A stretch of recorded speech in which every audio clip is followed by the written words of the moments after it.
I wonder what comes into your mind when you think of the day of Pentecost. The sound of a mighty rushing wind, a tongue of fire on every head, people speaking in tongues. The true essence of Pentecost Sunday is this. It's a reversal of the mission of God. Until that day, people came to Jerusalem, they gathered at the temple, they came to encounter God, but on that day, the mission was reversed and people were sent out with the person and power of the Holy Spirit.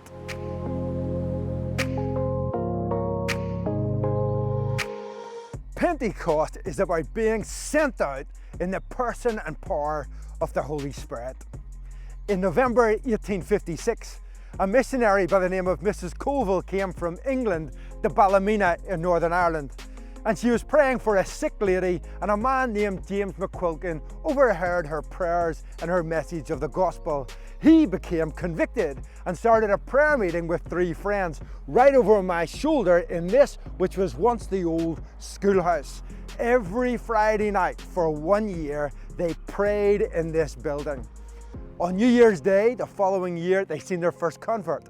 By the end of the year, 50 people had gathered in this old schoolhouse to pray. And here was the start of the 1859 revival.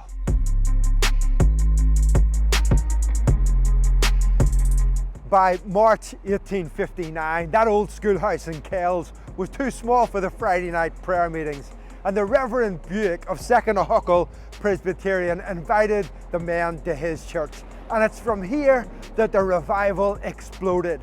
Prayer meetings without number, salvation in the streets, in the pubs, in the schools, and it travelled all the way to Belfast. Acts chapter 2.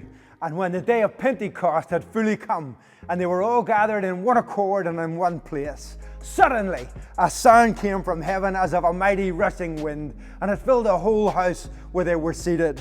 And they were what appeared unto them as tongues of fire, and it sat on each of them. From Pentecost to the history of revivals in the past, the pattern has been the same. Men and women gather to pray, and they go out into the mission of God in the power and authority of the Holy Spirit. From a Huckle, the revival came here to Belfast, and in this very building, in Berry Street, men shook under the power of God. And it is my prayer that through this short video, you will experience the power of Pentecost. Gather with your friends to pray and go out in the power of the Holy Spirit into the mission of God.